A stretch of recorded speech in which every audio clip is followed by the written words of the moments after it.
Bonjour et bienvenue sur cette nouvelle vidéo où on va parler de pourquoi et qu'est-ce que ça veut dire de faire son nid en fin de grossesse. Allez, c'est parti.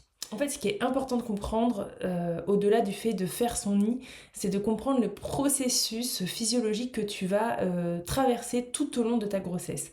C'est pas quelque chose qui va avoir l'objectif de te plomber ou de te donner une charge mentale supplémentaire, mais c'est plutôt de te dire que tout ce que tu vas traverser pendant ta grossesse et pendant ton accouchement, tu sais déjà ce que c'est, tu sais pourquoi tu le traverses, tu sais comment ça va se passer plus ou moins et tu pourras l'adapter à chaque fois à ta situation, à ta personnalité et à ce que toi tu vis et comment tu le vis.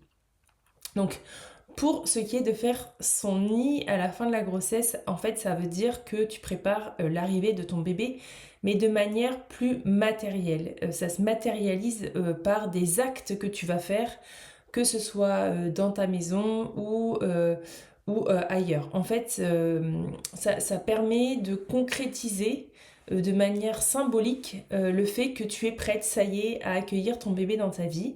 Et donc le processus des 9 mois t'amène à ça, donc ça t'amène à cette fin de grossesse où tu vas spontanément avoir envie de, par exemple, nettoyer ta maison de fond en comble, de vider des placards que tu n'avais jamais vidés, ou bien de préparer un truc particulier que tu n'avais jamais préparé jusqu'à maintenant. Par exemple, moi, ça a été de préparer toutes mes petites huiles essentielles pour le jour de mon accouchement. La veille de mon accouchement, en fait, il était 3 heures après j'accouchais, en fait, mais je ne le savais pas. Et en fait, ça a été, moi, ça a été ça de faire mon nid. Ça a été de préparer ces petites fioles pour me rassurer, pour me dire qu'elles étaient là, si j'avais besoin de si, etc., etc. Parce que chaque fiole avait un intérêt particulier pour mon accouchement. Ça peut être aussi de préparer la chambre du bébé. Ça commence déjà à être une première phase du nid, de préparer la chambre de ton bébé ou de préparer le lit dans lequel il va dormir. Et en fait, ça va aller un petit peu crescendo. Au début, tu vas préparer des petites choses un petit peu de manière ponctuelle, comme acheter des bodys, comme prévoir les couches, etc., etc.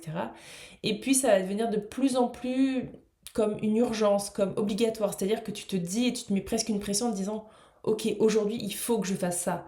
Je dois le faire. Je ne sais pas pourquoi, mais je dois le faire. Mais en fait, ça, c'est vraiment ton horloge interne qui te dit, ok, ton bébé arrive bientôt, donc c'est des choses que tu as besoin de faire pour te rassurer, pour conscientiser que ton bébé, il est là et qu'il va bientôt ne plus être à l'intérieur de toi, mais à l'extérieur de toi. C'est très important comme étape qui est un peu inconsciente, mais qui est très important à vivre parce qu'elle te permet de passer du processus, enfin, qui te permet de passer de l'état de femme avec son bébé dans son ventre à femme avec son bébé dans les bras. Ça, c'est très important parce que c'est quelque chose d'assez puissant et d'assez fort ce qu'on vit. On vit quand même pendant 9 mois avec son bébé dans son ventre et on a besoin d'avoir un peu cette coupure, d'anticiper cette coupure, cette séparation qu'on va vivre parce que c'est une séparation de chair qu'on va vivre avec notre bébé et on a besoin de la vivre, de la préparer pour bien vivre l'après, bien vivre le postpartum. Et donc c'est pareil pour le fait d'en avoir marre à la fin de sa grossesse. Le 9e mois de grossesse, souvent on en a marre d'être enceinte, on n'en peut plus. On se dit que vivement qu'il arrive, ou on compte les jours, ou voilà, on est un peu ronchon. Et puis on s'en veut, on se dit bah mince, je suis pas une bonne mère parce que j'ai envie qu'il sorte alors que je sais que c'est pas forcément bon pour lui, il faut qu'il reste le plus longtemps possible. Mais en fait, c'est aussi, ça fait partie du processus physiologique de se dire que on en a marre, ça prépare aussi à cette rupture qu'on va vivre entre le avant et le après. Donc c'est ok d'en avoir marre à la fin de sa grossesse, ça veut pas dire qu'il faut aller courir pour se faire déclencher, que ce soit de manière médicamenteuse, mais aussi de faire des choses un peu plus physiques, par exemple, juste pour stimuler son travail. C'est pas la solution. En fait, la solution, c'est pas une solution, c'est juste d'accepter que c'est ok et que c'est de savoir que c'est un processus normal. C'est normal d'en avoir marre à la fin. C'est parce que justement, ça te prépare psychologiquement à ton état de future mère, d'avoir ton bébé qui soit séparé de ton corps charnel.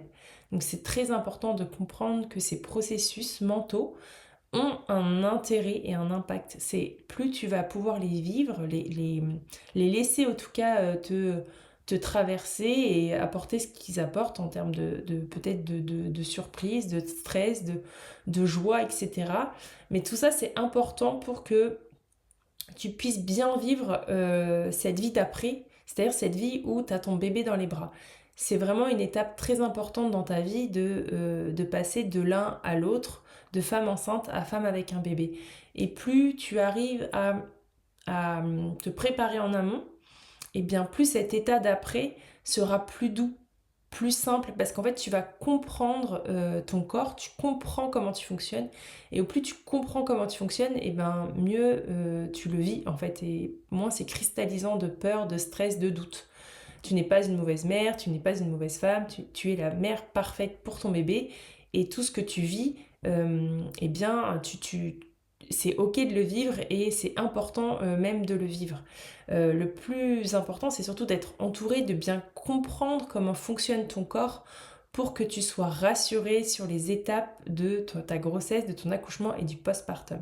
C'est pour ça que je m'attelle à accompagner les femmes enceintes à partir de 5 mois pour qu'elles aient vraiment cette maps, cette carte où elles ont toutes les connaissances sur qu'est-ce qu'elles vont traverser, comment elles vont traverser, pour ensuite pour être rassurée, pour pouvoir vivre chaque moment avec conscience, avec connexion avec son bébé et son partenaire, et pour aussi se permettre de vivre après un postpartum beaucoup plus serein, beaucoup plus en conscience, pour que tu aies un postpartum où tu comprennes tout le processus dans lequel tu passes lorsque tu passes d'un état de femme sans enfant à mère avec un enfant ou avec 2, 3, 4 enfants.